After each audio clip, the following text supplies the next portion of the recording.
வணக்கம். 3ஆம் பதிப்பு 3ஆம் பாடத்துல மறுபடியும் இந்த தொடர்ச்சி. சரிங்களா? அது என்னன்னு கேட்டீங்கன்னா, நான் இன்றும் எந்த விதமான அதாவது சுத்தமான உடல், சுத்தமான மனித உடலுக்கு தனக்கு வேண்டிய சக்தியை காற்றிலிருந்தும், கோள்களிலிருந்தும், பூமி மையத்திலிருந்தும் எடுத்துக் கொள்கிறது. காற்றில் உள்ள நைட்ரஜனிலிருந்தும், சூரிய ஒளியிலிருந்தும் தேவையான சக்தியை பெற்றுக்கொள்கிறது. சரிங்களா?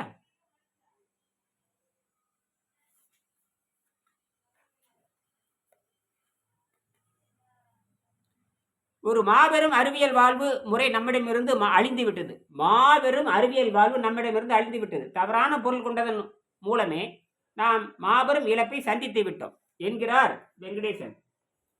அது என்ன இழப்பு ஐயா? அது ஈடு செய்ய முடியாத என்ற நமது கேள்விக்கு தொடர்ந்தது. ஓகே, ஞானமணி ஆசிரியர் கேட்குறாங்க, மிகப்பெரிய அறிவியல் வாழ்வு இழந்துட்டோம்ப்பா அப்படிங்கிறாரு. அதாவது எல்லா வகை உணவுகளுமே உடலுக்குள் ஏதாவது ஒன்றை செலுத்திவிட்டு அற்றுப்போகும். ஏதாவது ஒன்று செலுத்திவிட்டு அற்றுப்போகும். ஆனால் நீர் மட்டும் அற்றி போகாமல் அருந்தியது அற்றது போற்றி ஆகும். இப்போ கூட நான் ஒரு சிறிதளவே தண்ணீரும் கொஞ்சோண்டு எலுமிச்சை மரத்தை விட்டுருக்கேன். இது கூட விஷம்தான். புரியுதுங்களா? கடந்த ஒரு இப்போ எனக்கு லேசான ஒரு இந்த பல்லு கூச்சம் இருந்தது. இப்போ இந்த 4 நாள் பல்லு கூச்சம் எங்கே போச்சுன்னு தெரியல. இப்போ ஒரு கம்பி வச்சு கடிச்சா கூட எனக்கு வலிக்காது. இப்போ ஒரு பெரிய அறம் பாருங்க, பட்டையாரம்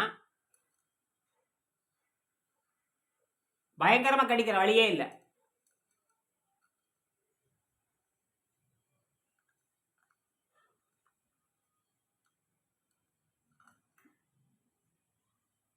ஒரு பெரிய அடிபட்டதுல இருந்து ஒரு ரொம்ப நாள் வலிச்சுக்கிட்டு இருந்தது. உடம்பு அந்த ஒரு விழுக்காடு எனக்கு அந்த வலி இருந்துட்டே இருந்தது. அப்ப அந்த வலி இப்ப அங்க போயிடுச்சு. என்ன ஆச்சரியமா இருக்குது இப்போ. அப்ப என்ன அதுக்கு எந்த வைத்தியமே இல்லை. ஃபாஸ்டிங் என்ன சொல்றாரு? நான் உடனே இதை அடிக்கடி இதை படிப்பேன் நான். கேன்சர் செல்லையே வந்து இம்யூனிட்டி கேன்சர் செல்லே வந்து ஃபாஸ்டிங், ஹங்கரி பாடி, பசி பாடி, பசியான உடலானது புற்றுநோயை கொன்று விடுகின்றன. கேன்சர் செல்லை சாப்பிட்டு விடுகிறது. அது மட்டுமல்ல, ஆட்டோபேகி தனக்குத்தானே டாக்டராக மாறி விடுகிறது. இப்படியெல்லாம் சொல்றாங்க. நான் என்ன பண்ண போடுற ஃபாஸ்டிங் நான் குடலை கழுவுற கருவி வச்சிருக்கேன். அந்த முருங்கு மரம் இருக்கு. எனக்கு தெரியும் என்ன பண்ணலான்னு தெரியும். அப்ப தெரிந்தவங்கள்ட்ட வந்து நீங்க எந்த சாதகம் படிக்காது. இப்ப என்னை வந்து 100 நாள் என்ன எங்க விட ஆராய்ச்சி பண்ணலாம். குறிப்பாக விண்வெளித்துறை ஆராய்ச்சி பண்ணாங்கன்னா உலகம் உருப்படும். மற்றவங்களுக்கு புரிஞ்சு என்ன பிரயோஜனம்? இப்போ நான் இருக்கிறனால மட்டும் எனக்கு என்ன பிரயோஜனம்? பிறருக்கு சொல்லித்தர வேண்டும் என்கிற சாட்சியாக. விண்வெளி சாட்சி. நான் ஒருத்தன் தான் விண்வெளி சாட்சி. வள்ளலார் எப்படி விண்வெளி சாட்சியாக இருந்தாரோ அதுக்கப்புறம் நான் வந்திருக்கேன். இப்போ வள்ளலார் செஞ்ச புரட்சி நான் செய்ய முடியாது. வள்ளலாருடைய நிழல் கூட நான் கிட்ட போக முடியாது. அவருக்கு அப்புறம் யாருப்பா சொல்லிக் கொடுக்குறாங்க? ஒருத்தருமே இல்லையே. வெங்கடேசன் கூட 4 வகுப்பு தான் எடுத்திருப்பாரு. நான் வந்து இன்னைக்கு வகுப்பு எடுத்துட்டு தான் இருக்கேன். புரியுதுங்களா உங்களுக்கு? ஆகையினால ஆணவம் ஒழிய வேண்டும், அகந்தை ஒழிய வேண்டும். பிச்சை எடுக்கிறதே வந்து அகந்தை ஒழிக்கிறது தான். அது ஒரு பயிற்சி. சமணர்கள் வாழ்வு, பௌத்தர் வாழ்வுல பார்த்தீங்கன்னா ஒரு பயிற்சி இருக்கு. பிச்சை எடுத்துட்டு வந்து சாப்பிட சொல்லுவாங்க. அது எதுக்குன்னு கேட்டிங்கன்னா, இந்த ஆணவம் கண்மம் மாயை போகிறதான். நல்ல வேலை எனக்கு திருவள்ளுவர் இருந்தங்காட்டி அந்த பிச்சை எடுக்கிற டைம் எனக்கு இல்லை. இப்போ நானும் அந்த பிச்சைக்கு போயிருக்கணும். புரியுதுங்களா? பிச்சை எடுத்து பூசித்தலுங்கிறாங்க. பிச்சை எடுத்து பூசிக்கிறோட காட்டிலும் நான் என்னோட விளைச்சிருக்கணும். பிச்சை எடுத்து திங்கிறவங்க கொளுத்து தான் இருக்கிறான். ஊடோட பிச்சை பல ஊடு தின்றவனுக்கு எப்படி இருக்கும்? கொளுத்து தான் இருப்பானுங்க. பல ஊடு திங்கிற பிச்சைக்காரன் கொளுத்து தான் இருப்பான். அப்படித்தான் பூசாரிகள் இருக்கிறாங்க. நல்லா நெய்யும் பாலும் திங்க வேண்டியது. இந்தியாவுக்கு ஒரு பூசாரியாவது, எந்த மதத்தை சேர்ந்த பூசாரியாவது சக்கரை நோய் இல்லாமல் இருக்கிறானா? கிடையவே கிடையாது. தொண்டை பூரம் சளிதான். தொண்டை வரைக்கும் சளி இருக்கும். நுரையீரல் பூரா நெம்பி தொண்டை வரைக்கும் சளி இருக்கும். அப்புறம் எப்படி நுரையீரல் விரிஞ்சு சொல்லுங்க? அவனுக்கு எல்லா நோய் வரும். யாருக்கு நோய் வருதோ மத சம்பந்தமான அனைத்து பூசாரிகளுக்கும் நோவுடன் சாகுறாங்க. தப்பிக்கவே முடியாது. சரிங்களா? ராமனே மிகப்பெரிய மனக்குழப்பம் ஏற்பட்டு தற்கொலை பண்ணி சாவை எழுதி கொண்டார். 4 சாவு இருக்கு. யோக சாவு, அப்புறம் வந்து நோவுல சாவு, தற்கொலையில் சாவு, தண்டனையில் சாவு. இந்த 4மே துர்மரணம். இந்த 3 யோக சாவுங்கிறது தானாகவே சித்தர்கள் பண்ணாங்க. பார்த்தீங்கன்னா தமிழ்நாட்டில் இருக்கிற சித்தர்கள் மட்டுமே விருப்பப்படி உச்சியில பிரித்துட்டாங்க. அவங்க மட்டும்தான் யோக சாதனைன்னு பேரு. அப்புறம் ராமன் தற்கொலை செத்து போயிட்டாப்ல. அதே மாதிரி கிருஷ்ணன் வந்து ஒரு வேடன் அம்பு பட்டு பெருவரில் பட்டு செத்து போயிட்டாப்ல. அப்போ தண்டனை. அப்புறம் அரசாங்கம் கொடுக்குற தண்டனை. இந்த 3மே அப்புறம் இந்த போர்ல சாகிறது அது ஒரு தண்டனை. புரியுதுங்களா?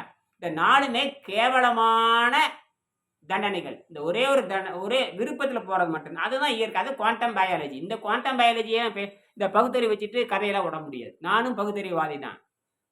நானும் பகுத்தறிவை பயன்படுத்துறேன். எனக்கு இயற்கை எனக்கு 6 குடுத்துருக்கு இல்லையா? ரேஷனல் ஃபாஸ்டிங் சேர்ந்து தான் பகுத்தறிவு பேசணும்னு அவசியமே கிடையாது. ரேஷனல் ஃபாஸ்டிங் என்பது வேறு. அது ஒரு சிறு பகுதி. ஒவ்வொரு மனிதனும் பகுத்து பார்க்கிற 6ஆம் அறிவு இருக்கிறது. சரிங்களா? ஒரு ஆளுக்கு மட்டும் தான் மூளைன்னு சொல்ல முடியாது. திருவள்ளுவர் அப்படிதான் சொல்றாரு. தம்மினும் தம்மக்கள் அறிவுடைமைங்கிறார். எங்க அப்பா சாதாரண மனிதர், ஒரு உழைப்பு தொழிலாளி. மாடு கட்டுற ஒரு உழைப்பு தொழிலாளி. மாட்டுக்கு லாடம் கட்டுற கடுமையான உழைப்பு தொழிலாளி. காலையில 5 மணிக்கு போனா ராத்திரி 6 மணி வரைக்கும் மாடு கட்டுவாங்க. அவங்களுக்கு என்ன தெரியுங்கிறீங்க? கடின உழைப்பாளி. அவங்கள்ட்ட நான் மாறி வரணும் இல்லையா? அப்ப அப்பனை காட்டிலும் பெற்றோர்களை காட்டிலும் குழந்தை அறிவாளியா இருக்கணும். அதனால நான் விவாதம் பண்ணிட்டு இருக்கிறேன். வள்ளுவர் என்ன சொல்றாரோ அது மாதிரி நான் பேசிக்கிட்டு இருக்கிறேன். என்னை விட என் குழந்தைகள் அறிவாளியா இருக்கணும். அதனால இந்த புத்தகத்தை நோபல் பரிசு வாங்க சொல்றதுக்கு நான் முயற்சி பண்றேன். சரிங்களா? சரி. ஒரு மிகப்பெரிய அறிவியல் வாழ்வை நாம் இழந்து விட்டோம். அதாவது எல்லா வகை உணவுகளுமே உடலுக்குள் ஏதாவது ஒன்றை செலுத்தி செல்கிறது. நீர் மட்டும் அற்றி போகாமல் அருந்தியது அற்றி போற்றி உண்ணனாகும். அருந்தியது அற்றது என்ற இரு சொற்களும் நீருக்கே பொருந்தும். அற்று போகாமல் நீரை தொடர்ந்து அருந்தி கொண்டிருந்தால் உண்பது தள்ளி போட முடியும். அதாவது உண்பதை தள்ளி போடுறது நீர். நீரை மருந்தாக தான் அருந்தணும். நீர் இப்படி மருந்தா மாதிரி இப்படித்தான் இருந்தோம்.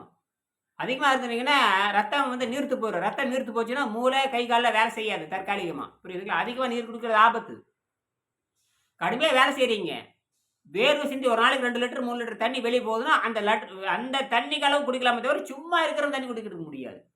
நம்ம இந்த பசியை தள்ளி போடுவதற்கு தான், இந்த பசியை தள்ளி போடுவதற்கும் விஷத்தை எடுப்பதற்கும் சிறுநீர் ஒழுங்கா கழிக்கிறதுக்கும் சிறுகுடல் பெருங்குடல் இயக்கம் ஒழுங்கா வரக்கு தான் முதல் ஸ்டார்டிங்கில் ஆரம்பத்தில் நீரை மருந்தாக்கணும். திருவள்ளுவர் மருந்துன்னு தானே போட்டிருக்காரு. மருந்துன்னு போட்டுட்டு நீரை அருந்துங்கிறாரு. அப்ப நீரை அருந்தா நீரை மருந்து மாதிரி அருந்துன்னு அர்த்தம். நீரை அருந்து என்று சொன்னால் நீரை மருந்து மாதிரி அருந்து என்று பொருள். மருந்துன்னு போட்ட பொழுது நீர் எப்படி லிட்டர் கணக்காக குடிக்க முடியும்? நீர் மருந்து தான்.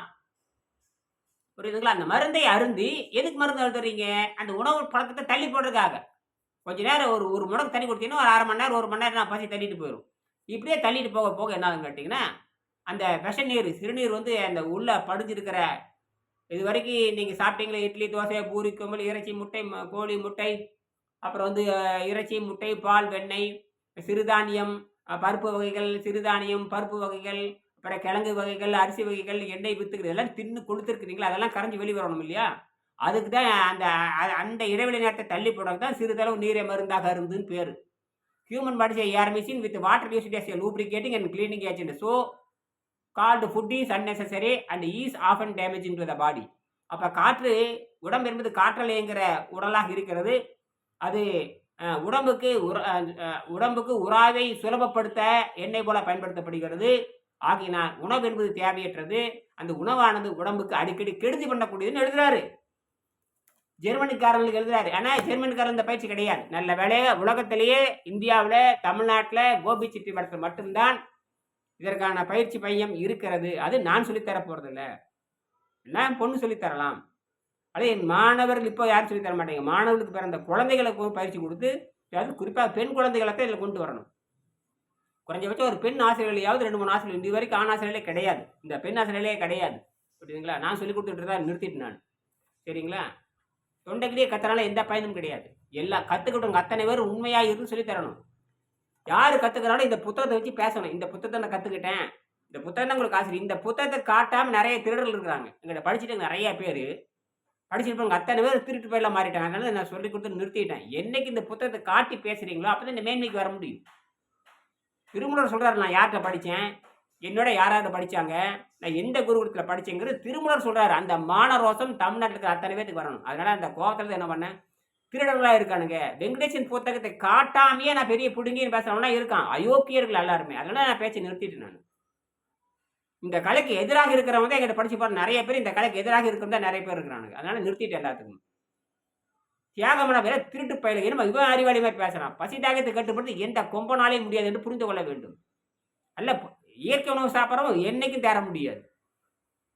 இயற்கை உணவு சாப்பிட்ற உனக்கு யார் இயற்கை உணவு கொடுப்பாங்க? உனக்கு எவ்வளோ பொய் பாருங்க. குறைஞ்சபட்சம் நீ ஒரு 1/2 ஏக்கர் பூமி இருக்கணும். அப்போ அதுலேருந்து இயற்கை உணவு உற்பத்தி பண்ணி தின்ற அப்புறம் தெரியும் உனக்கு. சும்மா திராட்சை தின்னு, கொய்யாப்பழம் தின்னு, மாங்காய் தின்னு, தேங்காய் தின்னு, இன்னும் ஏமாத்துறீங்க எல்லாருமே. அவனவன் உற்பத்தி செய்ய வேண்டாம். அவன் பிரச்சனை அவன் தீர்க்கணும். இல்லையா, வாய மூடிட்டு நீர் மருத்துவத்துக்கு வந்து இயற்கை சித்துல பிச்சைக்கார மாரி இருந்து தான் கத்துக்கொள்ள முடியும். இளைத்திருந்து தான் கத்துக்கொள்ள முடியும். அத்தனையும் தியாகம் பண்ணணும். ஒரு வயது கூட தமிழ்நாட்டில் இந்த நூலை கற்றுக்க அருகதையே கிடையாது. தியாகம் பண்ற மனப்பான்மை ஒருத்தருக்குமே கிடையாது. உன்னுடைய ஆரோக்கியத்தை பெறுவதற்கு கூட உன் பழக்கத்தை நீ மாத்தி அமைக்கிறது இல்ல. அப்புறம் எப்படி உனக்கு விண்வெளி சக்தி 6ஆம் அறிவுக்கு தாண்டி 7ஆம் அறிவு உனக்கு கிடைக்குமா? என்ன பொய் பிரட்டு. அரைகுறையாக கத்துக்கொண்டு கதை விடுறது எல்லாருமே. அரைபறை அன்ன கையவர் அவர் என்ன ஒப்பார் நாம் கண்டதில்லைங்கிறாரு. இந்த அரைகுறையா கத்துக்கிட்டு மெய் மெய் மெய் உண்மைகளை அரைகுறையா கத்துக்கிட்டு ஏமாத்திரம் இருக்கிற பாரு, அவ மாதிரி உலகத்துல கேப் மாதிரி யாரும் இல்லைன்னு வள்ளுவரே பதிவு செய்யறாரு. எனக்கு ரொம்ப நாளா புரிஞ்சுது. என்னடா ஒருத்தர் கூட இந்த புத்தகத்தை பேச மாட்டேங்கிறானு பார்க்கும்பொழுது அப்பவே நிறுத்திட்டேன் நான். அப்படி வந்து குருகுலத்துக்கு எதிரானவன், கல்விக்கு எதிரானவன், செய்முறைக்கு எதிரானவன் புரிஞ்சு காட்டித்தான் நான் அப்படியே பேச்சு நிறுத்திட்டேன். புரியுதுங்களா? இப்ப யூடியூப் வந்துடுச்சு. நான் பேசிட்டு போனா இலவசமா கத்துக்கிட்டு போங்க எல்லாருமே. மதிப்பெண் கல்விக்கு ஒண்ணுக்கு உருப்படாத மதிப்பெண் கல்வி அலோபதிங்கிறது மதிப்பெண் கல்வி. அந்த கல்வி படிக்கிறவங்க வந்து ஒரு நாள் மருந்தை தான் கொடுக்க முடியும். மருந்தை கொடுத்து பக்க விளைவை வளர்த்து வைக்கலாமே தவிர மருந்தை கொடுத்து நோய் குணமாக்கவே முடியாது. அப்படி அவன் நோய் குணமாக்கிட்டேன்னா அவன் அலோபதிக்கு எதிரானவன் என்று பொருள். ஒரு சக்கரை நோயை குணமாக்கிட்டானா அவன் அலோபதிக்கு எதிரானவன் அர்த்தம். ஒரு புற்றுநோயை குணமாக்கிட்டானா அவன் அலோபதிக்கு எதிரானவன் அர்த்தம். ஒரு பாதனையை குணமாக்கிட்டானா அவன் அலோபதிக்கு எதிரானவன் அர்த்தம். ஒரு கல்லீரல் வீக்கத்தை சிரோசிஸ் குணமாக்கிட்டானா அவன் அலோபதிக்கு எதிரானவன் அர்த்தம். நுரையீரல் தொற்றுநோய் ஒருத்தர் குணமாக்கிட்டானா அலோபதிக்கு எதிரானவன் அர்த்தம். COPD chronic obstructive pulmonary disease அது குணமாக்கிட்டானா அவன் அலோபதிக்கு எதிரானவன் அர்த்தம். அல்சீமர் மறதியை குணமாக்கிட்டானா அவன் அலோபதிக்கு எதிரானவன் அர்த்தம். அப்போ டிவி டியூபர்குலோசிஸ் அதை குணமாக்கிட்டானா அலோபதிக்கு எதிரானவன் அர்த்தம். இதெல்லாம் இந்த நோயெல்லாம் குணமாக்கவே முடியாது அலோபதி ட்ரீட்மெண்ட்டில். முடியாதுன்ட்டான். அதுக்கு ஆதாரம் ஒன்று சொல்லட்டுங்களா? டாக்டர் ரிச்சர்ட் சாமேஸ்ங்கிற ஒரு அமெரிக்க விஞ்ஞானி, அவர் ஒரு நூல் எழுதுறார். ஹீலிங் வித் மைண்ட் போற ஒரு நூல் எழுதுறாரு. அந்த புத்தகத்தில் total reliance and pills potions medicines are herbal அப்படிங்கிறார். Cures merely perpetuate the problem by suppressing the சிம்டம்ங்கிறார். அதாவது மாத்திரைகள், மருந்துகள், மூலிகைகளை முழுக்க நம்பி இருப்பது தவறு. அந்த நம்பிக்கையும் பழக்க வழக்கமும் நோயின் அறிகுறிகளை அழித்து வைத்து பிற்பாடு நோயை அதிகமாக்குவதில் ஈடுபடுகின்றன என்று அவர் எழுதுறார். உங்களுக்கு புரியும் நினைக்கிறேன். அப்ப மருந்துகள் மாத்திரைகள் நோயை அதிகமாக்கின்றன என்றுதான் புரிந்து கொள்ளணும். இதுதான் மெடிசன். அப்படின்னு சாகக்கூடாது இல்லையா? ஹீலிங் வித் மைண்ட் பவர் ஒரு எம்பிபிஎஸ் டாக்டர், ஒரு எம்எஸ் டாக்டர் 2 பேரும் சேர்ந்து எழுதியிருக்காங்க. Healing with mind power, healing with medicine power எழுதவே இல்லை. அப்ப மருந்துகள், மூலிகைகள், மாத்திரைகள் மூன்றுமே நோயின் பக்க விளைவு, நோயின் அறிகுறிகள், நோயின் பக்க விளைவு தான் அமுத்தி வைக்குமே தவிர மற்றபடிக்கு என்ன செய்யும் தெரியுமா? அந்த மருந்து நோயை புற்றுநோய் வந்தால் புற்றுநோயில தான் சாகணும். சக்கரை நோய் வந்தால் பல நோய்கள் வரும். சக்கரை நோய் வந்தால் கால் அழுகி போயிடும், கை அழுகி போயிடும், இதயம் கண்ணில் வேலை செய்யுது, கணையை வேலை செய்யாது, வயிற்றுல புடுங்குன்னு புடுங்கிட்டு இருக்கும். டயோரேன்னு சொல்லுவாங்க. அப்படி பச்சையாக போயிட்டே இருக்கும். சாவதான். ஆசிட் அதிகமாயிரும். ஒன்றும் பண்ண முடியாது. டயோரியா குணமாக்குற தன்மை கிடையவே கிடையாது. மருந்துக்கு டயோரியா குணமாக்குற தன்மை கிடையாது. புரியுதுங்களா? ஆகையினால பேஜ் நம்பர் 175ல் இது வந்து 200 பக்கம் இருக்கிற ஒரு அருமையான புத்தகம் அது. புரியுதுங்களா?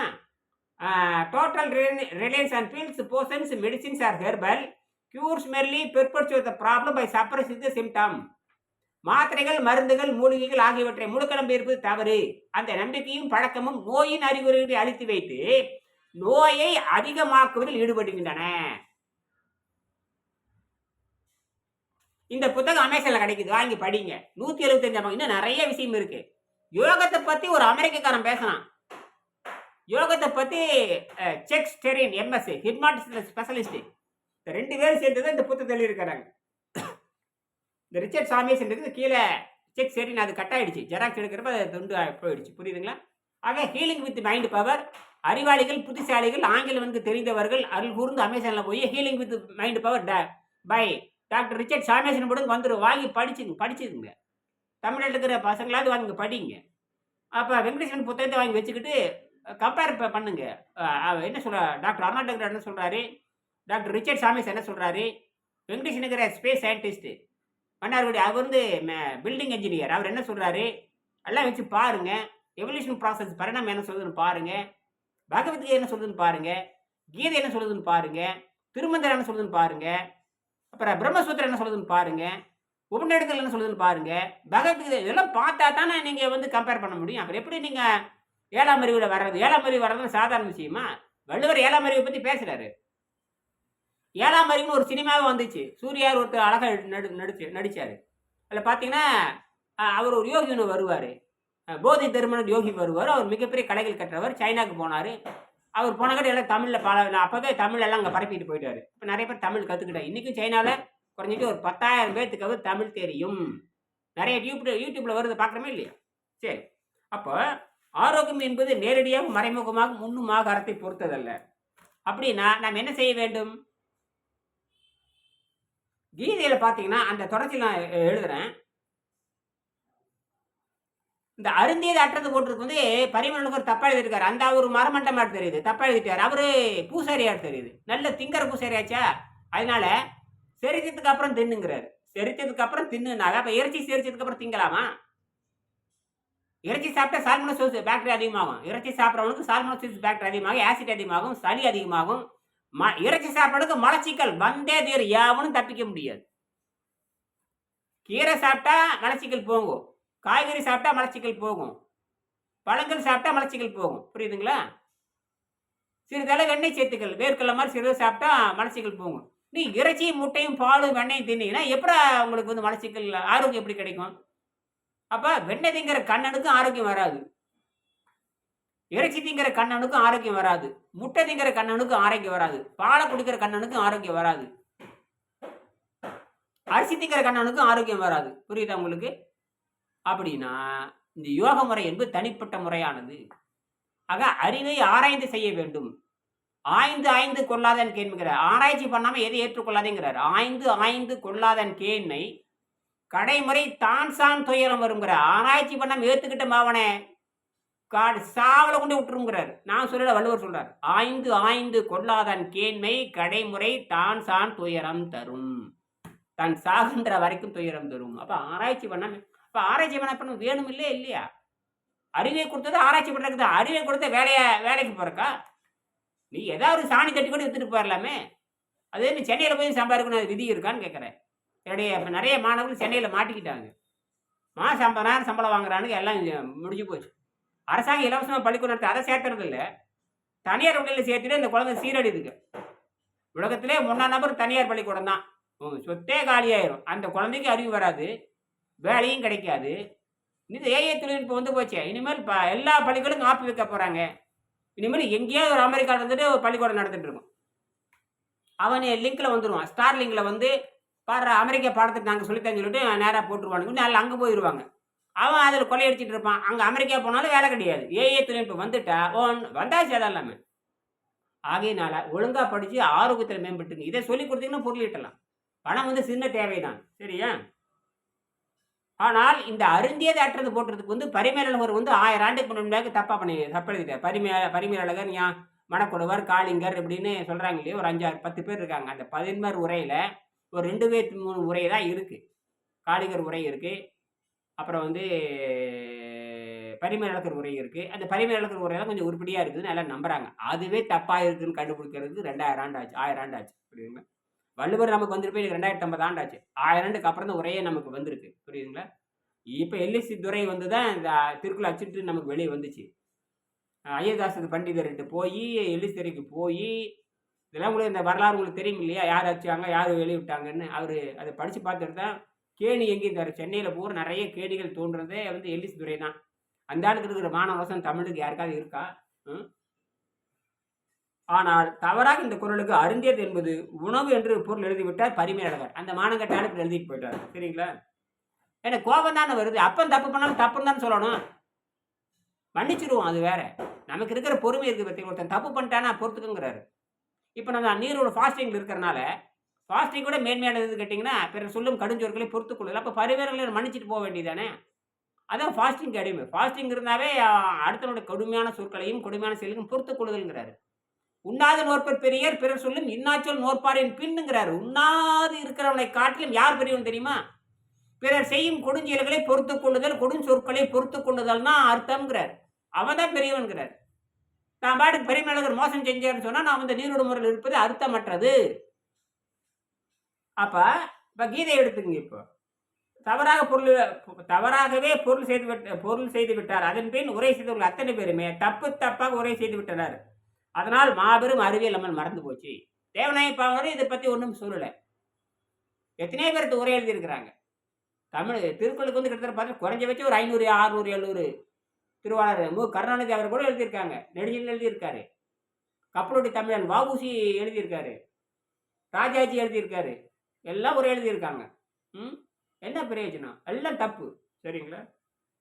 கீதையில் ஸ்லோகம் 2:59 என்ன சொல்றான்னா, நிரகராசியா, அதாவது உணவில்லாத மனிதனுக்கு, அதாவது விசியா வினிவர்த்தந்தே நிரகராசிய தேகினா ரஜவர்ஷம்